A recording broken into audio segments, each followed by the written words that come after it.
Hello mga kaibigan, good morning sa inyong lahat. Dito magkakape tayo dito sa labas. Dito tayo sa background ng ng halaman, gulay natin. Mga kaibigan, lapit natin.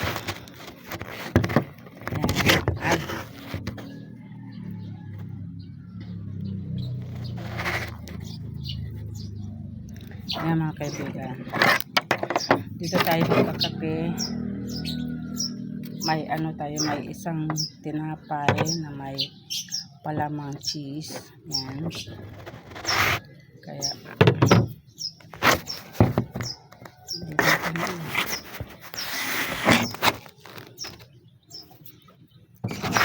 Ayan. Yan, ito guys, mga coffee mate. Dilagay ko na kasi walang gunting doon, nandito sa labas. Ginamit ko kaya. Yan.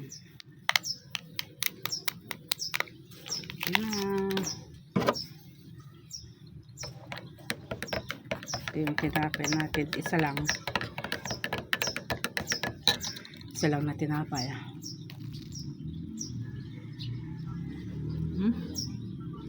Ay, pinainit ko. Hindi naman pala mainit tong cheese niya. Matigas.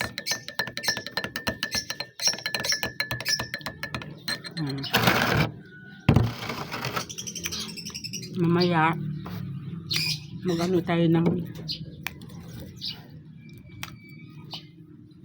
anuhin natin siya. Ito na yung nakuha kong malunggay. Ang dami. Gustong gusto ko ito mga kapatid. Gustong gusto ko yung malunggay. Igigisa ko lang yan ng kamatis. Kinuha ko dyan.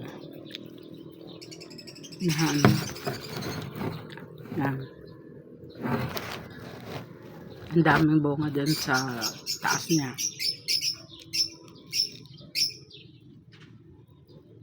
Matigal.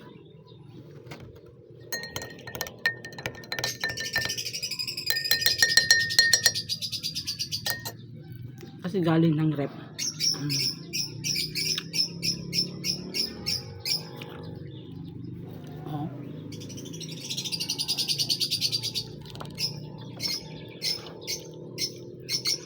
Kape muna tayo para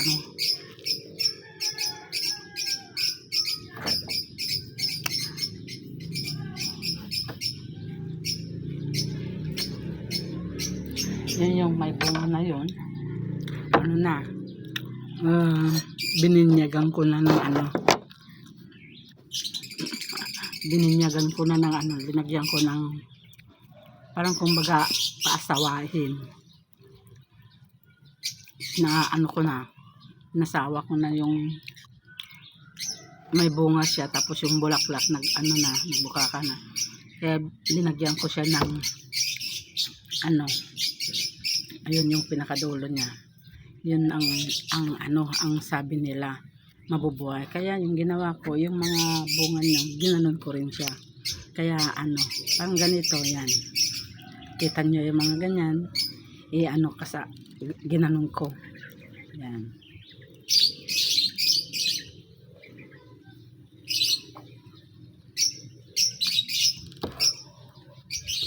Wala akong kasama nagkakape rito. Minsan pumupunta dito si sister. Ngayon wala.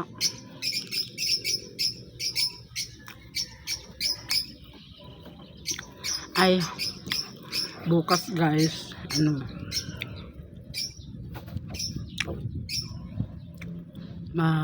wala tayo dito sa bahay. Maglilinis kami sa barangay. Sumali ako ng tupad. Kaya siyempre sayang naman, 'di ba? Sayang naman, wala ka namang ginagawa dito. Kaya sumali ako para may income. 10 days kami maglilinis. Tapos umpisa kami mga kaibigan mga 7 o'clock to 10 o'clock. Tapos sa hapon na naman, babalik na naman kami. 8 hours yan eh. Kaya mga kaibigan, tiyaga. Kasi wala tayong income eh. Hindi ko alam kung makakapag-video ako doon mga kaibigan. Susubukan ko kung pwedeng mag-video. Pero pwede naman siguro mga kaibigan, di ba? Wala naman pinipiling i-video, di ba? Pag wag lang yung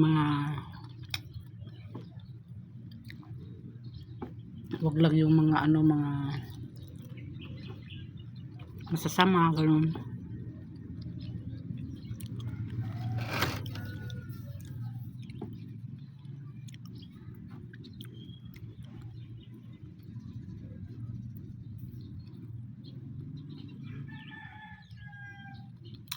Si sister hindi siya nakuha kasi sabi nila dun sa peso nakasali daw yung anak niya wala pang 1 year wala pang 1 year malapit na nga 1 month na lang 1 month na lang hindi pa sinali, pinasa dun sa mga iba. Ganon kahigpit ang mga ngayon. 1 month na lang 1 month. Itong buwan na sana ito 1 year na yung anak niya. Hindi pa niya pinasali. Sabi niya sabi yung peso anak daw niya at magkasama sa bahay. Yun ang sabi. Kaya kahit anong pilit mo wala pa rin. Kaya ako nun hindi ako nakasali nun, kaya sinali ako. Tapos nag-apply ako nung ganun. Mga kaibigan, in-interview ka pa. Pumunta ko dun sa sa munisipyo. Tapos tinawagan ka pa. Tatanong nila kung anong kinikita mo dito sa Pilipinas. Anong kinikita mo dito sa sa bahay mo? Anong income mo? Meron kang income? Sabi niya. Siyempre, kahit na sabihin ko, wala. Wala naman talaga. Kahit sabi niya, meron pala akong yung alagang manok ako. Kasi may mga manok ako noong mga alaga kong mga manok, mga kabera. Mahigit na 100 nun ang alaga ko. Mas siyempre puros out ang income ko kasi bili ng paid. Sako-sako yan. Magkano ang sako-sako? 1-2 ganun. Tapos tumataas 1-3 ang sako. Ilang araw lang yun. Ilang linggo lang yun. 1 linggo lang ang pagkain nila yung isang sako. Kaya yun lang sinasabi ko. Tapos sabi ko wala akong income.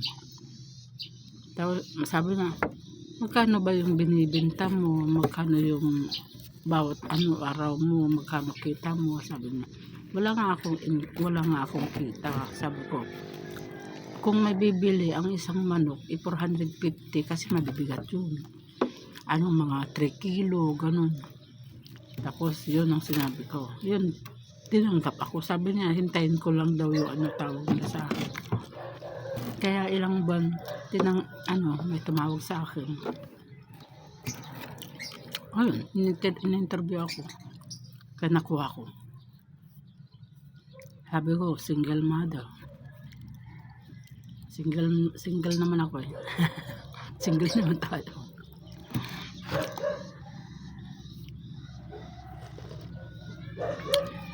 Kaya, ang hirap ng walang kasama sa buhay. walang kapartner. Kaya yun, mahirap.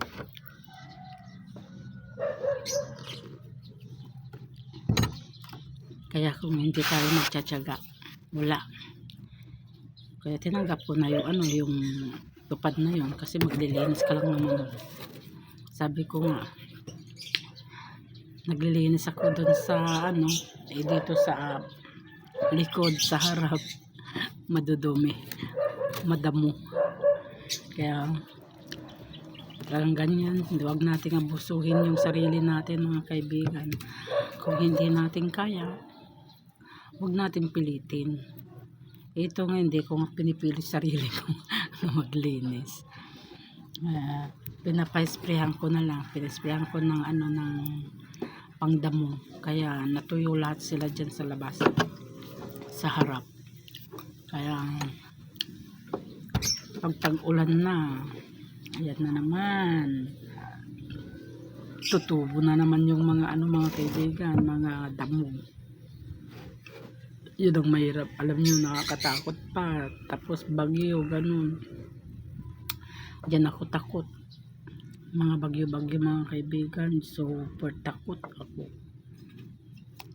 Nung ano na, nung naranasan ko, nung dumating ako rito, tapos hindi na ako bumalik doon. Nandito ako. 2 bagyo ang naabutan ko dito. Pero hindi naman kasing lakas. Signal number 3 ata noon, kasi nabuhal yung mga mangga namin dito sa likod, tapos yung mangga dito sa likod ni kuya, ang lalaki pa naman yung mga bunga ganyan, o ano, yung isang dangkal maano pa ganyan, parang tsinelas. Nung nagbakasyon ako dito, nagdala pa nga ako doon sa ano, sa Hong Kong, binigay ko sa amo ko. Ang laki nun. Tapos hindi masyadong ano, maasim. Yun ang ano na ano ko na abutan kong 2 bagyo, yung bahay niya sister, yung ano, yung anong pangalan yung kamansi ba, yung kamansi, yung gulay na yun, natumba. Tapos yung bahay nila na ganun siya, na daganan. Buti na lang kamo hindi siya dumiritsong ano, hindi siya masyadong mabigat, na ganun na lang siya. Kung bagay ito yung puno, yung pinakadulo niya, na ganun siya lang, na ganyan siya. Tapos ito yung pinakamalaking puno niya, yung mga sanga nandun nakaano. Kaya yung ano, gabi nun, ano, yung kisame nila nagtuluan ng tubig, umaba yung kisame, parang konti lang naman. Tapos linagyan na lang siya ng ano, 2 lang silang ano, pamangkin ko, wala si ano, si sister. Kaya kinabukasan nandun na sa tuktok, inaayos na kaagad yung ano, yung kahoy, tinanggal kaagad yung kahoy. Tapos pumunta ako rito, yung mga wala na akong manok ata nun. Meron pa akong manok na ilang piraso. Yung bayabas na yan natumba, tapos yung mangga natumba, nadaganan dito sa ano, nadaganan dyan. Yung bayabas na yan natumba mga kaibigan, tapos na ano doon, nadaganan dyan. Tapos yung mangga na nabuwal talaga, natumba doon. Kaya ano, nakakatakot talagang, takot ako. Sa awa ng Diyos, wala namang na baklas na yero sa amin, kasi ano, mababa ang ano, ang yero namin. Tapos ano, talagang takot ako mga kaibigan, ang bagyo. Tapos pag may ulan pa, ito ngayon, ano, ulan, natatakot ako, baka itong yero namin mabaklas, gano'n. Pinagsabihan ako mga kapatid ko, mga kaibigan, na sus Mariose, ganun nila sa akin. Parang may darating na problema. Hindi naman problema, yung parang Diyos ko naman, wag naman po sana. Kaya lagi akong kinakabahan. konting ano lang hangin, natatakot na ako. Kaya ito na ata mga kaibigan yung pagkakape ko. 'Di ba sabi nila pag nagkakape ka, nervyosa ka talaga. Kaya siguro ito, nakakailan ako ng kape mga kaibigan. Minsan ang isang araw magkakape ako ngayon, tapos mamayang tanghali magkakape ako, sa gabi magkakape ako bago ako matulog. Tapos nakakatatlong beses ako mga kaibigan. Pag minsan kahit na mainit, gusto ko yung mainitan yung yung sikmura ko para parang kumbaga parang nakakalakas ba, ganun. Hindi ko nga alam mga kaibigan, parang naano na ako sa kape, parang nanervyos na ako sa kape. Diyos ko po, huwag naman po sana.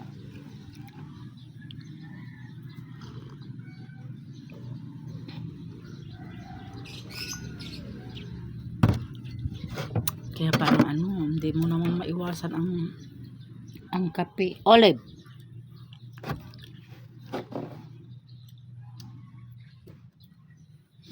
hindi mo naman maiwasan magkape kasi yan lang naman ang natin, di ba?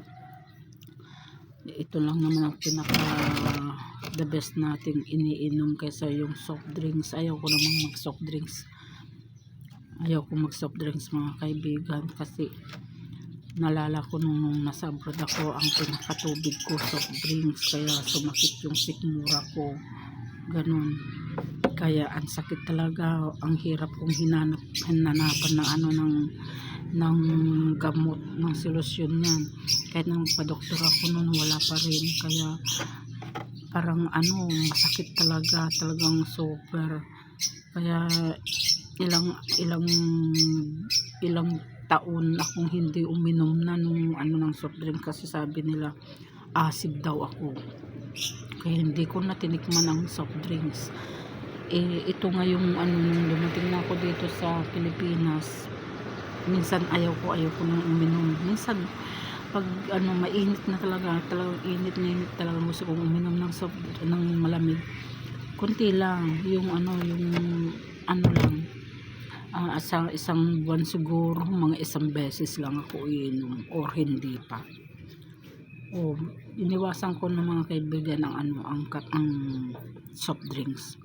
Pero ito naman ang the best na iniinom ko kahit na tanghali. Sige na nga mga kaibigan, pasensya na kayo mga guys, kasi laging mga marites na ako ngayon. Tapos na ako ngayon ng isasama ko na ito, tapos ito. Ayan. Kahit ganito lang mga kaibigan, okay na yan. Sasama ko kayo sa lutuan. Wag na kasi mahaba na yung video natin, kasi yung mahirap na wala akong load, kaya konti lang ang maiksi lang niloload natin, kasi mauubos na yung load. Kasi pag mahaba yung yung vlog mo, yung video mo, hindi siya hindi maglo-load, kasi ang hirap mag-download. Tapos mauubusin niya yung yung data mo. Talagang ubusin niya, hindi na Tapos kasi ang ko, video ko, ang data ko yung sa sa YouTube, everyday yan. Pag naubos na ngayon, wala na, hindi ko na mabuksan. Kaya bukas na naman. Kaya ngayon magda-download ako ngayon, baka sakali ma-download. Pag hindi ma-download, wala mga kaibigan, sa susunod na naman, bukas na naman. Kaya pasensya na kayo mga kaibigan. Maraming salamat sa panonood. Sana suportahan nyo ako kahit hanggang sa panonood lang. Sana naman, kasi hindi pa tayo nakaangat, hanggang doon pa rin tayo. Kaya sana support lang mga kaibigan, para pag naman ako, makakatulong naman ako sa mga ibang kasama natin. Kaya God bless po sa inyong lahat at maraming salamat. Maraming salamat po sa panonood. Salamat. God bless po sa inyong lahat. Bye.